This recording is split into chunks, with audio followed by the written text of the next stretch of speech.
Hello student. आज हम देखिए तो 9 चैप्टर लेके आए हैं। तो 8 क्लास का 8 ग्रेड का हिंदी का 8 ग्रेड का चैप्टर है ये 9th है ना। 9 चैप्टर जिसका नाम है बिरसा मुंडा।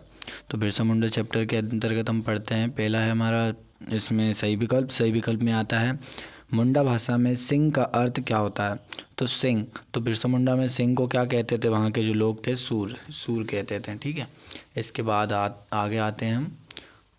तो क्या नाम है, आगे का जो प्रश्न रहेगा वो ये रहेगा, सत्याग्रह शब्द का सही संधि विच्छेद क्या है। तो सत्याग्रह शब्द का सही संधि विच्छेद क्या होगा, सत्य प्लस आग्रह। तो सत्याग्रह, तो बी नंबर का जो हमारा आंसर आएगा वो राइट हो जाएगा। फिर आगे देखिए, आगे क्या दिया हुआ है, चेचक फैसले पर ग्रामवासियों को बिरसा मुंडा के विरुद्ध किसने भड़काया था, किसने भड़काया था। तो ये हमारा अंग्रेज़ों ने, मिशनरियों ने, जमींदारों ने या ओछाओं ने। तो इसका आंसर, राइट आंसर क्या हो जाएगा, सी नंबर का ओछाओं ने। ठीक है, ओछाओं। फिर आगे आता है जनजातियों के प्रमुख हथियार हैं। तो क्या क्या है, तो इसका आंसर हो जाएगा डी नंबर का भाला, तीर और कमान। ठीक है, भाला, तीर और कमान है।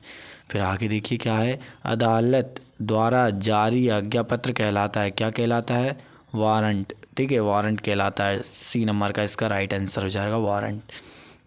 फिर आता है रिक्तिस्तान पे। रिक्तिस्तान पे दिया गया है, प्रथम स्वतंत्रता संग्राम सन खालिस्तान में हुआ था। तो कब हुआ था ये, 1857 में। कब हुआ था, 1857 में। ठीक है, 1857 में हुआ था। फिर आता है स्कूल में बिरसा अंग्रेज़ों की करते थे, क्या करते थे, बिरसा जो थे आलोचना करते थे, आलोचना आलोचना आलोचना करते थे। ठीक है, तो आगे देखिए 8वें नंबर का जो प्रश्न है उसमें बताया गया है सामाजिक शब्दों में मूल शब्द है, कौन सा है मूल शब्द, इसमें आ जाएगा समास। ठीक है, समाज जो शब्द है वो मूल शब्द है। ठीक है, समाज। फिर आएगा जड़ी बूटी में प्रयुक्त समास है, कौन सा समास आएगा इसमें, जड़ी बूटी में आएगा द्वंद्व समास। ठीक है, द्वंद्व समाज आ जाएगा। ठीक है, ये द्वंद्व समाज इसमें लिख दिया। फिर आता है 10 नंबर का हमारा प्रश्न आता है, झाड़ फूंक कर इलाज करने वाले लोगों को कहते हैं, क्या कहते हैं, ओछा। ठीक है, ओछा कहते हैं। ये इसका आंसर हो चुका है।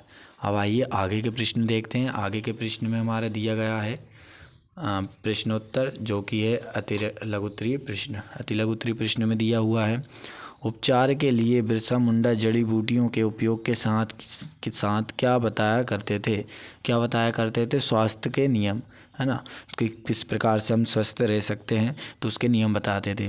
तन्मय शब्द का संधि विच्छेद कीजिए। तो क्या आएगा, तत् प्लस में तन्मय। ठीक है, संधि विच्छेद इस प्रकार कर सकते हैं। फिर है बिरसा ने चाईबासा के मिशन स्कूल को क्यों छोड़ा। तो क्यों छोड़ा, इसको हम देखते हैं इसके आंसर में, क्यों छोड़ा है।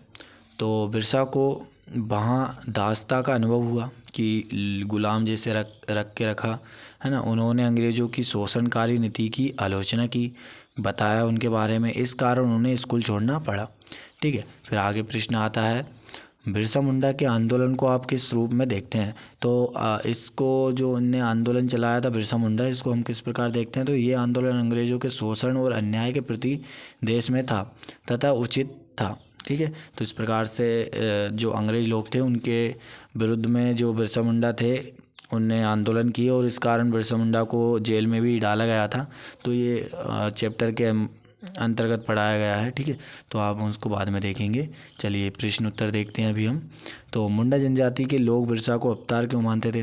तो जो मुंडा जाति के जो लोग थे बिरसा को गांव-गांव जाकर लोगों की जड़ी बूटी से उपचार करते थे और उन्हें स्वास्थ्य के नियम भी बताते थे। बिरसा ने चिकित्सा के साथ साथ उपदेशक के रूप में भी कार्य करना प्रारंभ कर दिया था, इसलिए वे अवतारी पुरुष माने जाने लगे थे।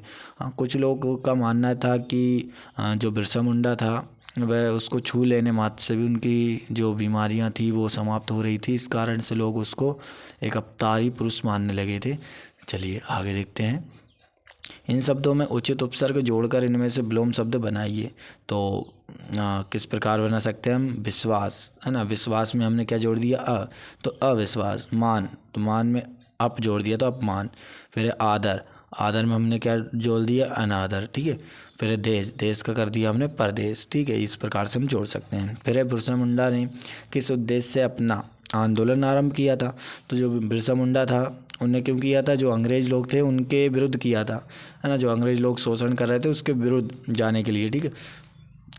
किस प्रकार से लिखेंगे हम इसका आंसर, बिरसा मुंडा ने मुंडा जनजातियों पर अंग्रेजों द्वारा किए गए जा रहे शोषण और अन्यायपूर्वक अत्याचार से मानवता की रक्षा के लिए आंदोलन प्रारंभ किया था, ठीक है। आगे देखिए, आगे का प्रश्न देखते हैं। मुंडा आंदोलन पर प्रथम स्वतंत्रता संग्राम आंदोलन का क्या प्रभाव पड़ता है। तो क्या प्रभाव पड़ता है, मुंडा के आंदोलन काल में ही स्वतंत्रता आंदोलन की गतिविधियाँ चल रही थी। तो वहाँ पर स्वतंत्रता आंदोलन भी चल रहा था, है ना, उस समय पे जब मुंडा जो बिरसा मुंडा था इसने मुंडा आंदोलन शुरुआत किया था, तब मुंडा के आंदोलन ने स्वतंत्रता आंदोलन में और वृद्धि कर दी, ठीक है। तो ये हम लिख सकते हैं। फिर आता है हमारा दीर्घोत्तरीय प्रश्न। दीर्घोत्तरीय प्रश्न में पूछा जाता है, अंग्रेजों द्वारा भारतीयों पर किए गए अन्याय और अत्याचार का वर्णन कीजिए। तो अंग्रेज़ों ने क्या क्या अत्याचार किए हमारे भारतीयों पर। तो हम यहाँ पर कुछ माइंड से भी लिख सकते हैं, बट देखते हैं क्या लिखा है इसमें। अंग्रेज़ों ने स्वतंत्रता संग्राम के लिए सत्याग्रह कर रहे भारतीयों के ऊपर बर्बरतापूर्वक अंधाधुंध गोलियां की बौछार कर दी, ठीक है। फिर क्या हुआ, सैकड़ों मुंडा पकड़ लिए गए और कुछ ने आत्मसमर्पण कर दिया। तो कुछ जो मुंडा लोग थे उन्होंने आत्मसमर्पण कर दिया और कुछ लोग जो मुंडा जाति के थे वो पकड़ा भी गए थे, ठीक है। तो इस प्रकार से हम लिख सकते हैं। फिर और भी इसके आगे लिखेंगे हम, अंग्रेज सरकार ने बिरसा को पकड़ने के लिए बड़ा इनाम घोषित कर दिया कि भाई जो बिरसा को पकड़ लेगा उसको इनाम मिलेगा। लालच में आकर कुछ लोगों ने सोते बिरसा को पकड़कर अंग्रेज़ों को सौंप दिया। तो कुछ लोगों को भाई लालच आ गया और बिरसा को उन्होंने अंग्रेज़ों को सौंप दिया पकड़कर।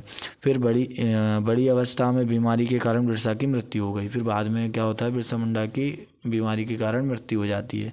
फिर आता है बिरसा मुंडा के तत्कालीन समाज की परिवेश है ना का वर्णन कीजिए। तो हम करते हैं, किस प्रकार करेंगे।